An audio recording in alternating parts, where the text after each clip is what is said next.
City cable news కి స్వాగతం. త్వరలో ఇంటర్ విద్యార్థులకు కూడా మధ్యాహ్న భోజన పథకం అమలు చేయనున్నట్టు మంత్రి కొల్లు రవీంద్ర తెలిపారు.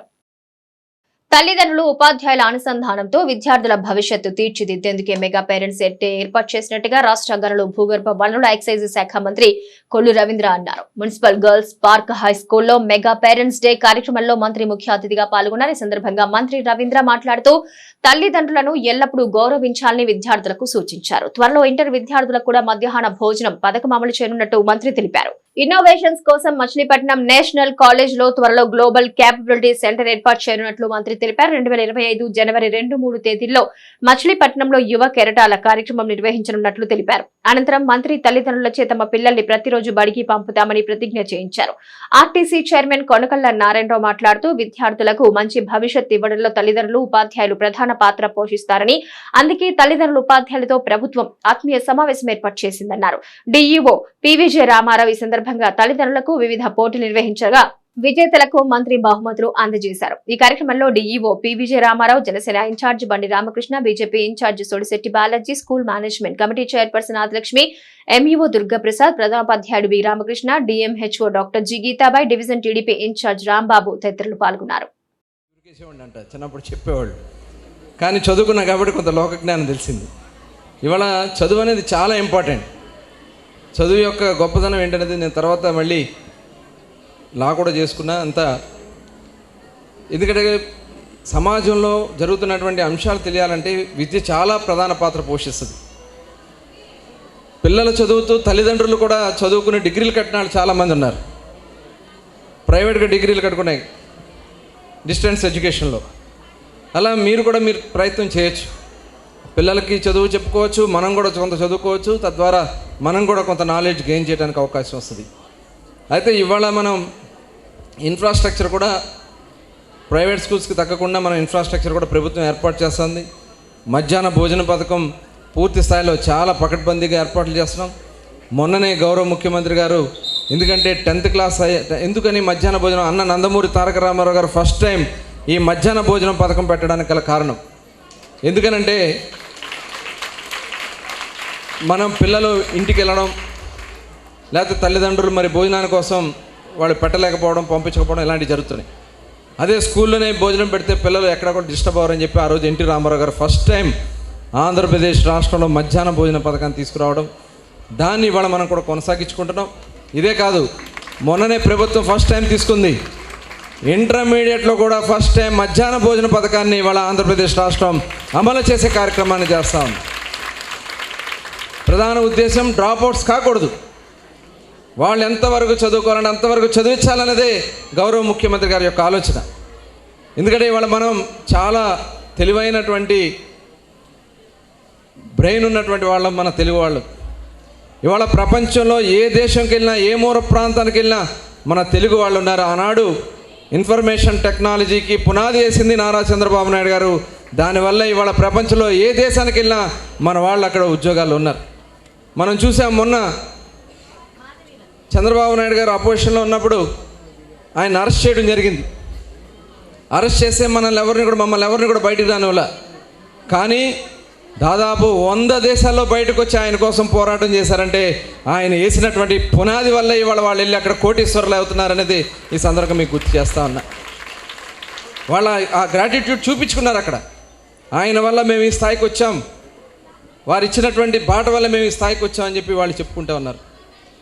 ఆనాడు మరి అన్న నందమూరి తారక రామారావు గారు ఫస్ట్ టైం మహిళలు కూడా చైతన్యం రావాలని చెప్పి తిరుపతిలో మహిళా యూనివర్సిటీని ఏర్పాటు చేసినటువంటి ఫస్ట్ టైం భారతదేశంలో ఎన్టీ రామారావు గారు అనే విషయాన్ని కూడా ఈ సందర్భంగా తెలియజేస్తాం. మహిళా యూనివర్సిటీ అంటే ఒక చిత్తశుద్ధితో పనిచేయాలనే ఆలోచనతో ప్రభుత్వం పనిచేస్తూ ఉంది. ఇవాళ మన ప్రభుత్వం కూడా ఒక మంచి ప్రభుత్వంగా ఉండాలనే ఆలోచనతో మనం పనిచేస్తాం. నారా లోకేష్ గారు వీరి యొక్క ఆలోచన ఏంటంటే విద్యార్థులకు మంచి భవిష్యత్తు ఉండాలి, నిరుద్యోగ సమస్య అనేది పూర్తిగా పరిష్కారం చేయాలి. దీనికి గాను పిల్లల్ని విద్యార్థి దశ నుంచే కూడా చాలా చక్కగా ఉన్నతమైన విద్యార్థులుగా తీర్చిదిద్దాలి. దీనికి ముఖ్యమైన ఈ రోజున పిలుపు ఏంటంటే పేరెంట్స్ టీచర్స్ మీటింగ్, PTM. ఇది చాలా ముఖ్యమైనది, అవసరమైంది. ఇంటికాడ తల్లిదండ్రులు తీర్చిదిద్దితే స్కూల్లో టీచర్స్ తీర్చిదిద్దుతారు. ఇటువంటి తల్లిదండ్రులతో సమానం గురువులు. మీరు పిల్లలకి మార్కులు రాకపోతే ఎందుకు రావట్లేదు అనేది మీరు ఇంటికాడ కూర్చొని బాధపడడం కాదు. పేరెంట్స్ టీచర్స్ మీటింగ్ అనేది ఇవాళ మనం ప్రారంభిస్తున్నాం డిఓ గారు. ఇది కంటిన్యూస్గా వీక్లీ వన్స్ ఒక డేట్ ఇస్తే ఆ క్లాసులో చదువుకునే వాళ్ళ తల్లిదండ్రులు వచ్చి ఆ క్లాస్ టీచర్తో మా అబ్బాయి అల్లరి పెరిగిందనో లేకపోతే చదవట్లేదనో మార్కులు పెరగట్లేదనో ఎందుకు పెరగట్లేదని చెప్పి టీం వర్క్ కావాలి. స్కూల్ టైమింగ్స్లో స్కూల్లో టీచర్లు చెప్తారు, స్కూల్ టైమింగ్స్ అయిపోయిన తర్వాత పెద్దలు చెప్తున్నారు. ఎందుకంటే అప్పుడు పరిస్థితి అలా ఉండేది, కానీ ఇప్పుడు అలా కాదు. ప్రతి స్కూల్లో ఏం జరుగుతుంది, ఆ బిడ్డలు ఏం తింటున్నారు, తల్లిదండ్రులకు కూడా తెలియాలని స్కూల్ కమిటీలు వేయడం జరిగింది. మీరు ఇక్కడ ఉన్నటువంటి ఫ్యాకల్టీ దగ్గరికి వచ్చి వాళ్ళు ఏం చెప్తున్నారు అనేది మీరు కూడా తెలుసుకోవాలని, ఇక్కడ ఉన్న పరిస్థితులు ఎలా ఉన్నాయని మీరందరూ కూడా కమిటీ ఒకటే కాకుండా మీ కమిటీలో ఒక్కొక్కరు వచ్చి రోజుకు ఒకరన్నా వచ్చి ఇక్కడ పరిస్థితులు తెలుసుకుంటే అన్ని రకాలుగా మంచిది. అదే కాకుండా విద్యార్థుల గురించి చెప్పింది ఏంటంటే పద్మ చాలా చక్కగా చెప్పింది. ఎవరైనా లైఫ్లో పైకి రావాలి అంటే ఒకటే, కష్టపడాలి. ఏది దాని అంతటా నీ దగ్గరికి రాదు. బాగా చదివే పిల్లలు, చదవని పిల్లలు ఏం బాగా తెలియగలని కాదు, బాగా కష్టపడతారు అంతే. నాకు ఉన్న college RK junior college, RK arts and science college. ఆ కాలేజీలో నేను చూసింది ఏంటంటే బాగా చదివే పిల్లలు బాగా తెలియగలరు కాదు, కానీ బాగా కష్టపడతారు. ప్రతిరోజు కాలేజీకి వస్తారు, చాలా తక్కువ మాట్లాడతారు. అలాగే సెల్ ఫోన్ మాత్రం జానకిరాంపురంలో శ్రీవల్లి దేవసేన సమేత సుబ్రహ్మణ్యేశ్వర స్వామి దేవస్థానంలో సుబ్రహ్మణ్యేశ్వర షష్ఠి కళ్యాణ మహోత్సవాలు అత్యంత వైభవంగా నిర్వహించారు. బంటుబిల్లి మండలం జానకిరాంపురం గ్రామంలో శ్రీవల్లి దేవసేన సమేత సుబ్రహ్మణ్యేశ్వర స్వామి దేవస్థానంలో 38వ వార్షికోత్సవం మరియు సుబ్రహ్మణ్యేశ్వర షష్ఠి కళ్యాణ మహోత్సవాలు అత్యంత వైభవంగా నిర్వహించారు. సుబ్రహ్మణ్యేశ్వర షష్ఠిని పురస్కరించుకుని ఆలయం వద్ద చలువ పందిళ్లు, విద్యుత్ అలంకరణతో ఆలయాన్ని అలంకరించారు. ఈ సందర్భంగా శ్రీవల్లి దేవసేన సమేత సుబ్రహ్మణ్యేశ్వర స్వామి, నాగేంద్ర స్వామి ఆలయం యొక్క విశేషాలను నిర్వాహకులు వివరించారు.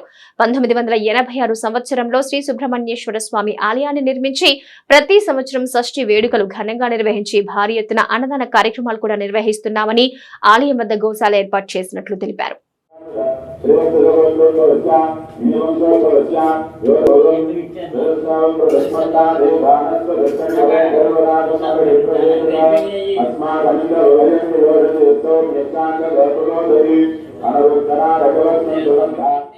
నాగాయలంక మండలంలో ప్రభుత్వ పాఠశాలలో కోలాహలంగా మెగా పేరెంట్స్ ఆత్మీయ సమావేశం నిర్వహించారు.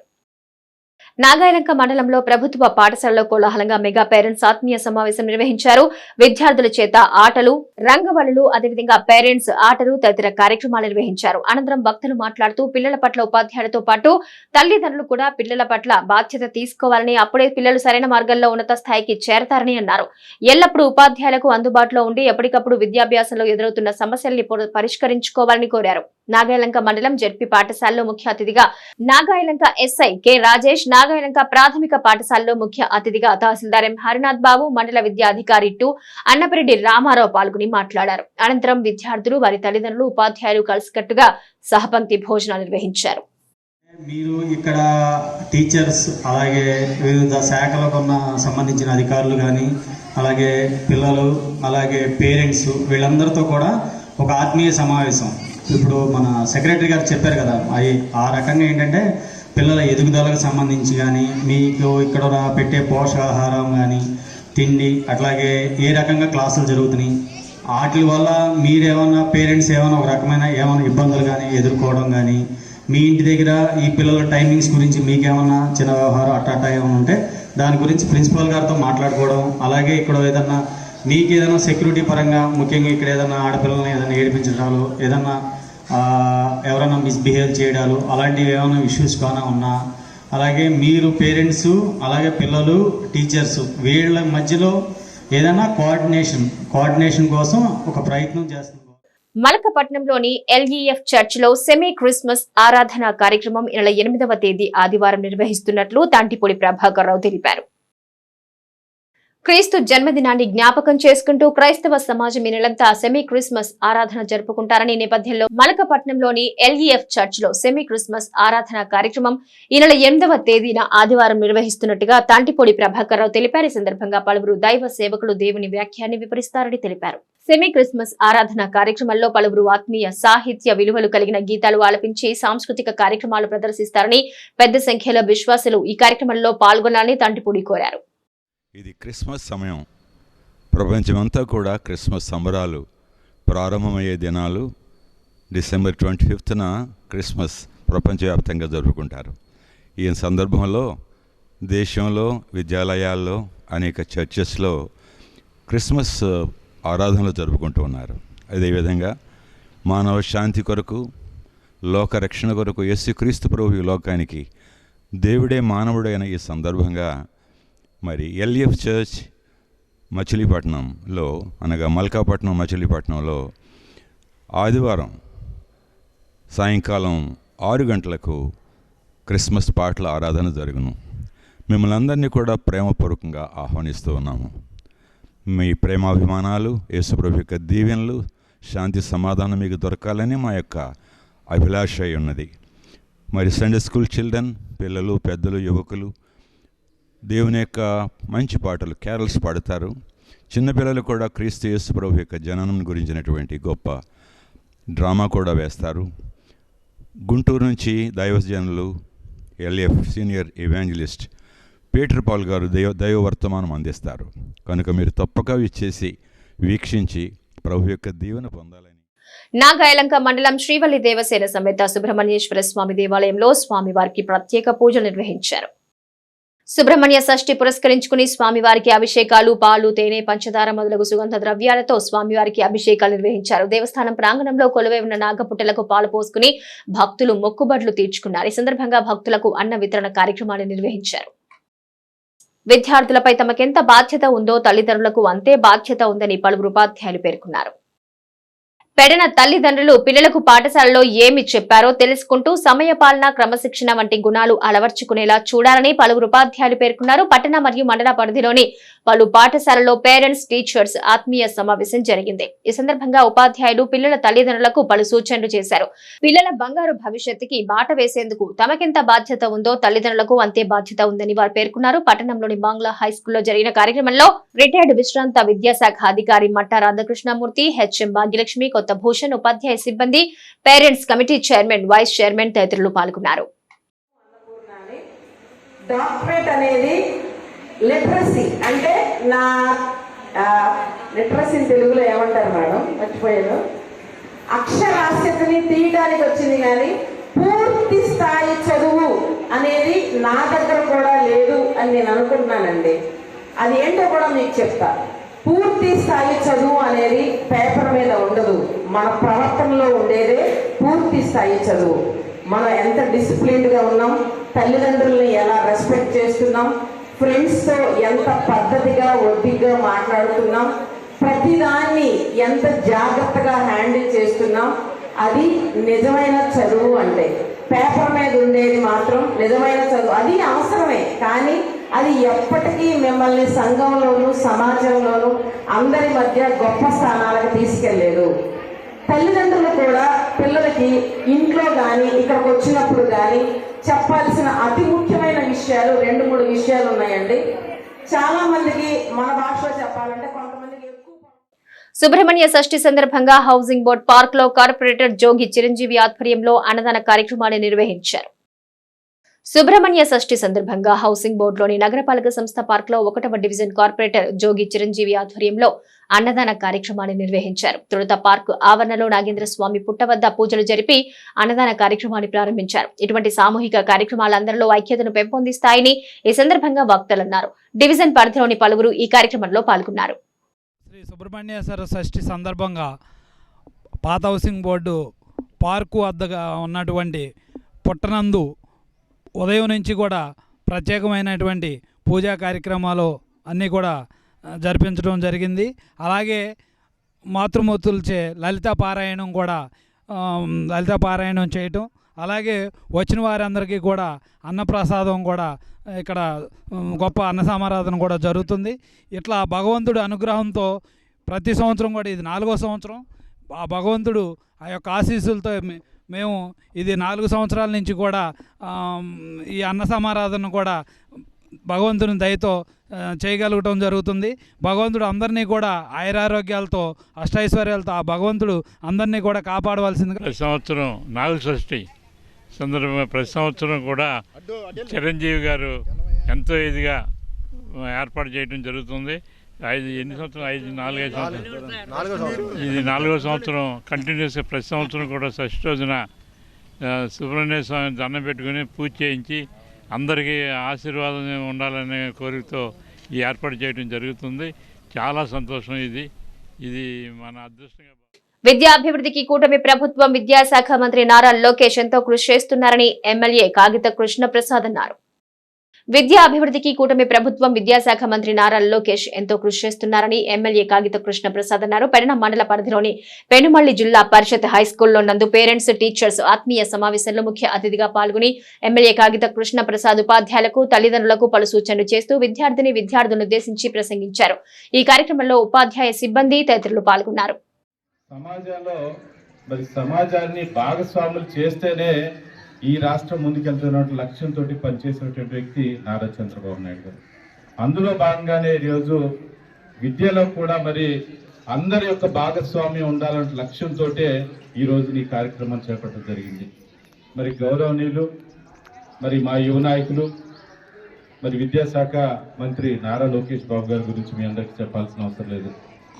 ఆయన మంత్రిగా అయిన తర్వాత నుంచి కూడా పూర్తి స్థాయిలో ఒక ప్రక్షాళన తీసుకుంటా ఉన్నారు. ఈ రోజున విద్యాశాఖలో ఏవైతే లూప్ హోల్స్ ఉన్నాయో, ఏవైతే ఇబ్బందులు ఉన్నాయో వాటన్నిటినీ కూడా పరిష్కరించాలనే లక్ష్యం పెట్టుకుని ఈ రోజున ముందుకెళ్తా ఉన్నారు. అందులో భాగంగానే ఈ రోజున ఎక్కడా లేని విధంగా రాష్ట్ర వ్యాప్తంగా అన్ని స్కూల్స్లో ఈరోజు పీటీఏ మీటింగ్ పెట్టి ఏదైతే విద్యార్థులు అట్లాగే తల్లిదండ్రులు స్కూల్స్కి సంబంధించినటువంటి టీచర్స్ కానివ్వండి అందరూ కలిసి కూర్చుని అక్కడ ఉన్న సమస్యలు ఏంటి, స్టూడెంట్స్కి ఏమైనా ఇబ్బందులు ఉన్నాయా, అదేవిధంగా స్కూల్స్ని ఏ విధంగా ఇంప్రూవ్మెంట్ చేసుకోవాలి అన్నటువంటి విషయాల మీద తల్లిదండ్రుల దగ్గర నుంచి కూడా ఫీడ్బ్యాక్ తీసుకుని ఆ స్కూల్స్ని ఏ విధంగా డెవలప్ చేయాలి, మరింత ముందుకు తీసుకెళ్లాలి అనేటువంటి ఫీడ్బ్యాక్ తీసుకోవడం కోసం నియోజకవర్గ పరిధిలోని 10 మంది లబ్ధిదారులకు 28 లక్షల రూపాయలకు పైగా ముఖ్యమంత్రి సహాయ నిధులను మంత్రి కొల్లు రవీంద్ర అందజేశారు. వివిధ అనారోగ్య సమస్యలతో రాష్ట్ర ముఖ్యమంత్రి నుంచి ఆర్థిక సహాయాన్ని కోరిన 10 మంది లబ్ధిదారులకు రాష్ట్ర గనులు, భూగర్భ వనరులు, ఎక్సైజ్ శాఖ మంత్రి కొల్లు రవీంద్ర 28 లక్షల రూపాయల చెక్కులు లబ్ధిదారులకు అందించారు. చేసిన సహాయానికి రాష్ట్ర ముఖ్యమంత్రితో పాటు మంత్రి కొల్లు రవీంద్రకి ఈ సందర్భంగా లబ్ధిదారులు కృతజ్ఞతలు తెలిపారు. ఈ సందర్భంగా మంత్రి మాట్లాడుతూ గత ప్రభుత్వంలో అవసరమైన వారికి ముఖ్యమంత్రి సహాయ నిధిని కంటి తుడుపు చర్యగా విధులించారని, కానీ కూటమి ప్రభుత్వం రాగానే అర్హులైన వారికి నిధులు అందించి ఆదుకుందని తెలిపారు. మచిలీపట్నం నియోజకవర్గం పరిధిలో 10 మంది లబ్ధిదారులకు 28 లక్షల రూపాయలకు పైగా ముఖ్యమంత్రి సహాయ నిధులను అందించి పేదల్ని ఆదుకున్నారని, అలాంటి ముఖ్యమంత్రి ఉండడం అందరి అదృష్టమని మంత్రి పేర్కొన్నారు. ఈ కార్యక్రమంలో పలువురు కార్పొరేటర్లు, డివిజన్ ఇన్ఛార్జీలు తదితరులు పాల్గొన్నారు. గౌరవ ముఖ్యమంత్రి వర్యులు నారా చంద్రబాబు నాయుడు గారు ఆరోగ్య రక్షణ కోసం పెద్ద ఎత్తున అన్ని ఏర్పాట్లు చేసుకుంటా ఉన్నాం. హాస్పిటల్స్ని అభివృద్ధి చేసుకోవడం, అట్లాగే అక్కడ ఎక్విప్మెంట్ కానీ ఇవన్నీ కూడా ఏర్పాటు చేస్తున్నాం. అది కాకుండా ఎవరైతే వేరే హాస్పిటల్స్లో ట్రీట్మెంట్ చేసుకుంటా ఉన్నారో, కొన్ని ఏవైతే ఆరోగ్యశ్రీలో కవర్ కావో ప్రైవేట్గా వాళ్ళు వెళ్ళి ప్రైవేట్ హాస్పిటల్లో చేసుకుంటే వాటికి కూడా సీఎం రిలీఫ్ ఫండ్ కింద పెద్ద ఎత్తున రాష్ట్రంలో ఇవ్వడం జరుగుతుంది. అందులో భాగంగా ఈరోజు మచిలీపట్నంలో దాదాపు 10 మందికి 23,15,508 రూపాయల చెక్కులు అందజేయడం జరిగింది. గతంలో కూడా తెలుగుదేశం అధికారంలో ఉన్నప్పుడు కోట్లాది రూపాయలు ఆ రోజున మేము ఇవ్వడం జరిగింది. కానీ లాస్ట్ 5 ఇయర్స్లో కనీసం సీఎం రిలీఫ్ కూడా సరిగ్గా ఇవ్వకుండా చాలామంది బిల్లులు పెట్టుకుని ఇవాళ ఇప్పటికి కూడా తిరుగుతూ ఉన్నారు. ఇవాళ ప్రభుత్వం వచ్చిన వెంటనే ఇది 3వ విడత మేము ఇవ్వడం కూడా జరుగుతుంది. ఈ 6 నెలల్లో ఈ దాదాపు 23,15,000 రూపాయలు ఇస్తూ ఉంటే వాళ్ళు కూడా కొంత ఆనందంగా మరి వాళ్ళు ఆరోగ్యంగా ఉండాలని చెప్పి వ్యక్తం చేస్తూ ఉన్నారు. మనస్ఫూర్తిగా గౌరవ ముఖ్యమంత్రి వర్యులు నారా చంద్రబాబు నాయుడు గారికి ప్రత్యేకంగా ధన్యవాదాలు తెలియజేస్తూ ఉన్నాం. అలాగే భవిష్యత్తులో కూడా మరి హెల్త్ ఇన్సూరెన్స్ 25 లక్షల రూపాయల వరకు కూడా కవర్ అయ్యేలా విధంగా, ఎందుకంటే ఇప్పుడు ఆరోగ్యశ్రీ దాదాపు 1100 రకాలైనటువంటి వ్యాధులకు ఇవ్వడమే కాకుండా భవిష్యత్తులో ఎవరికైనా సరే 25 లక్షల రూపాయల హెల్త్ ఇన్సూరెన్స్ చేసి తద్వారా 25 లక్షల రూపాయల ట్రీట్మెంట్ వరకు ఉచితంగా జరిగే విధంగా ఒక కార్యాచరణని తయారు చేసుకోవడం జరుగుతుంది. త్వరలోనే దాని మీద కూడా మరి సిటీ కేబుల్ న్యూస్ సమాప్తం.